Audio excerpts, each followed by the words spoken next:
right. Good morning, Pass Network students, educators, friends. We are so thrilled to have you here for our first annual kickoff to the network-wide kickoff to Speak Up, Speak Out. So at our network of 5 schools, which are all represented here, thank you all so much. One of our deepest seated beliefs is the idea of student voice and student agency, which is why Speak Up, Speak Out is so important to us.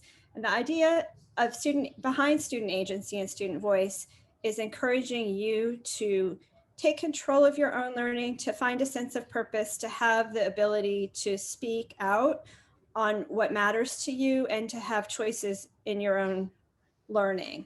And we want to always encourage you to self-advocate. I'm wearing my Am a Voter shirt today in honor of Speak Up, Speak Out. And Speak Up, Speak Out is a state civics fair, which also has a local version here in San Antonio. We're the only region right now in the state. And the reason why we do that is because we believe it is so important to give you an opportunity to share your ideas to local stakeholders. So today we're kicking off our local version of Speak Up, Speak Out. Our promise to you is that once you go through this process of identifying something in your community that you would like to make better or stronger, that we will give you an opportunity to present those ideas to local people who can help you make your dreams a reality. So the best way to learn more about Speak Up, Speak Out is to hear from some of our actual students who've done it in the past. So I'm thrilled that today we're joined by 2 Advanced Learning Academy students, Maya Aparicio and Diego Medina, who are going to tell you a little bit more about their experience. So let's have some for Maya and Diego. Hello, good morning, everyone. My name is Hector Medina, and my partner is Maya A. And we're 7th graders at the Advanced Learning Academy, and we're here to speak about our experience with Speak Up, Speak Out, and why we think it's important for our community. SUSO is a project that encourages you to pick a problem in your community and come up with the most realistic and ideal solution. Finding that solution, you have to develop certain skills that will not only help you succeed and overcome this issue in your community, but will also help you overcome other issues in the future. These skills include team building, creativity, research, communication, and decision making. We both developed those skills while on our journey pursuing more eco-friendly substitutes for lunch plates, and in my case, paper towels. For our SUSO projects, first we had to do research on on all the negative impacts our problem was causing and how it was affecting my peers and I, improving our researching skills. It is very important to find a good resources or your presentation won't be. So for my project, my team and I wanted to replace the styrofoam lunch trays that our school is using with washable, reusable ones. And after researching why styrofoam was so bad for the environment and our health, we had to start working on the solution. There are many different options for our solution, so while we were planning, we had to consider our budget, the staff, quality, and many other variables that would play into it. Once we had a solution, we had to put it into action. We contacted several people working for the school district and people working in organizations through emails, phone calls, and interviews. This step allowed us to strengthen our communication skills. My group and I had a chance to present to people working for a school district before going into the actual competition.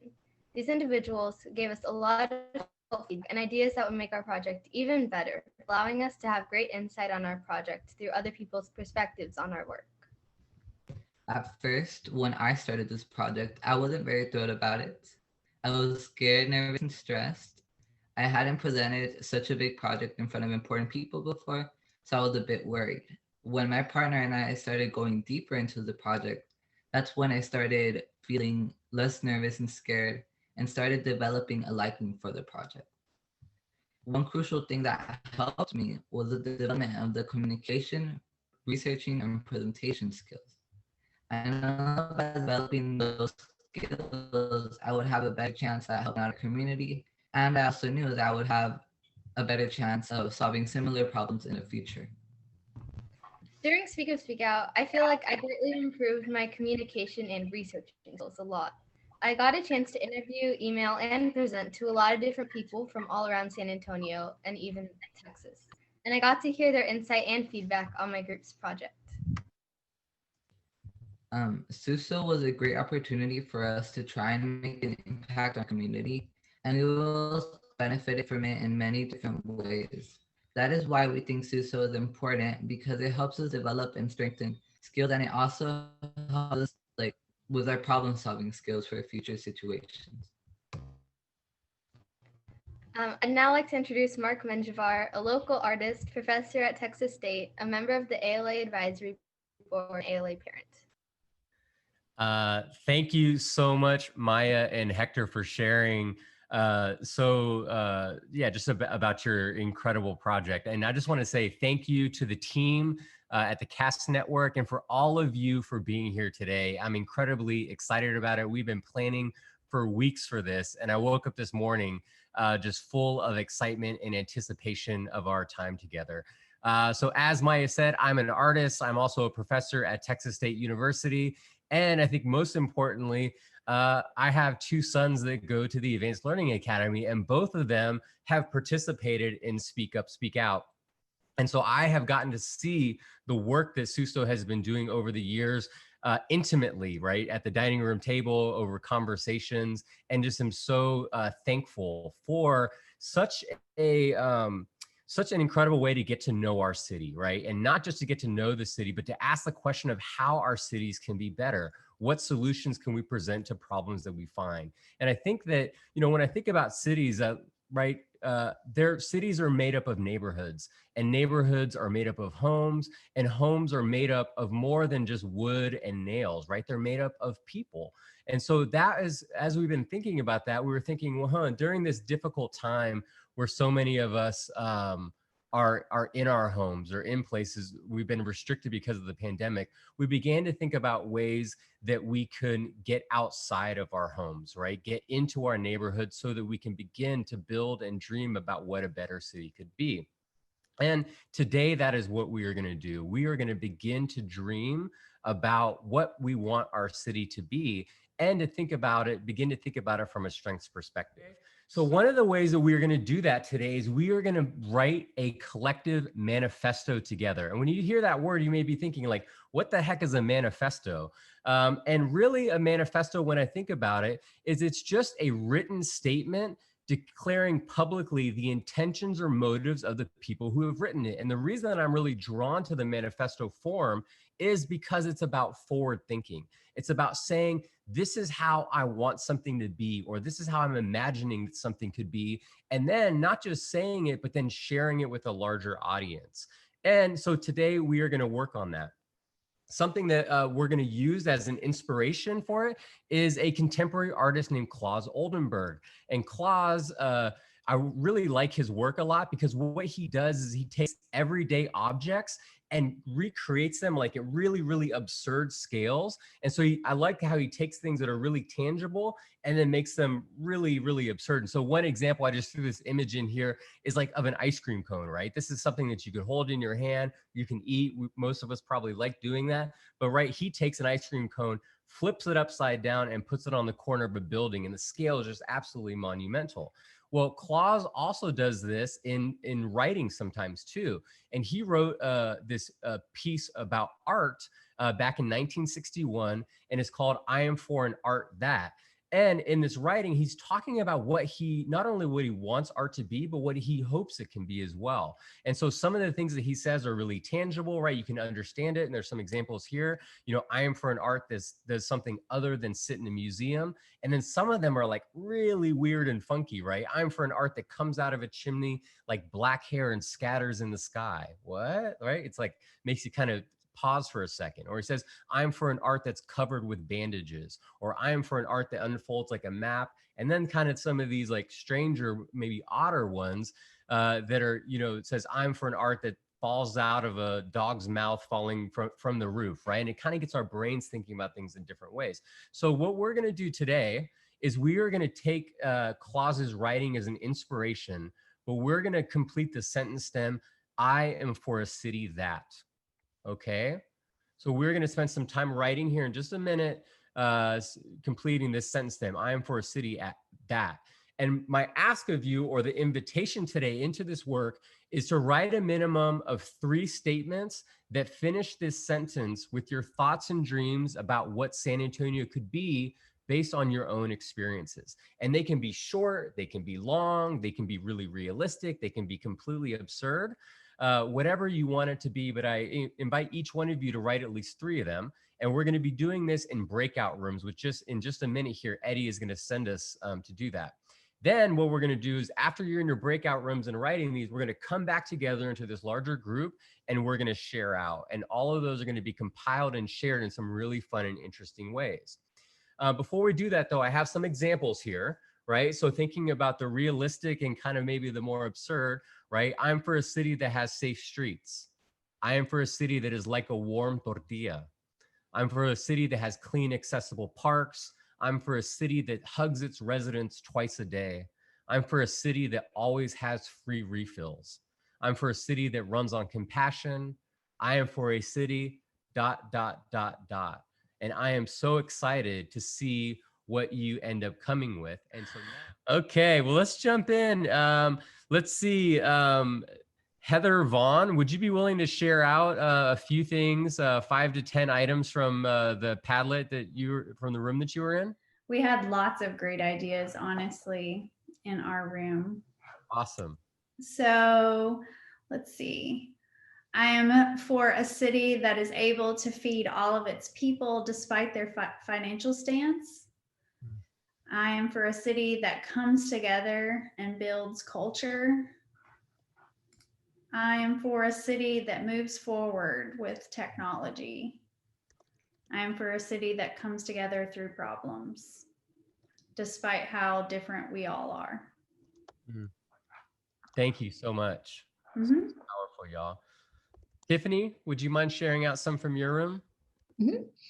I am for a city that donates. I'm for a city that doesn't judge quickly. I'm for a city that is selfless. I'm for a city that reduces the homeless population. And I'm for a city that is COVID free. Oh, and here's another good one. I'm for a city that prioritizes health, mental, and physical. Beautiful, so powerful. Mr. Zach, would you be willing to share out about 10 things from your room? Actually, Kayla Rivera is going to do it. Kayla, Awesome. Take it away. All right, thank you, Zach. So a couple things that my group specifically were talking about was, I am for a city that has love and respect for wildlife. I am for a city that chooses their needs before their wants. I am for a city that has video game competitions. I actually wouldn't mind that personally. I am for a city that is non-bullying. And I am for a city and I am for a city that understands the importance of police and law enforcement. Great, thank you so much. Mr. Aaron Patino, would you mind sharing out some of the things from your room? Tristan said, I'm for a city that runs on selflessness. I am for a city that doesn't see color. Nicholas said, I am for a city that has safer streets. I'm for a city that remembers to have hope. Sarah said, I have a city that drives on culture, which I like that one a lot. I'm for a city that provides and is caring. Elisandra said, I am for a city that no one has to suffer on the streets. And Jenna said, I am for a city with safe streets. So those are some of the ones that stood out. Thank you so much. Melissa Walters, would you be willing to share out or have somebody share from your room? We had one that is a city, they want to belong to a city that allows diversity, inclusion, choice. Great, thank you so much. Appreciate it. Jean Russell, would you be willing to share out? I am for a city that is as good and safe as hot Cheetos. I am for a city that treats everyone equally. I am for a city that is safe from violence. I am for a city that loves animals. There are so many beautiful ones. It's hard to choose, but those were some of the ones I hadn't heard already. Thank you so much, Jean. Dr. Fuller, can we ask you to share out, and we'll just probably do one or two more after Dr. Group. Fuller. I am for a city that fills minds and bellies. I am for a city that is safe. I am for a city that can agree with each other. And I'm with a city that supports culture. And I am for a city that accepts everyone. Thank you. All right, so I would like to go ahead and say that I am for a city that reduces pollution, and I am for a city that cares about teacher salaries and their role in the education system and their importance in the children's future. And I'm for a city that does not discriminate. That's lovely. I'm glad you got that in before all the teachers left us. Thank you. Yeah, definitely.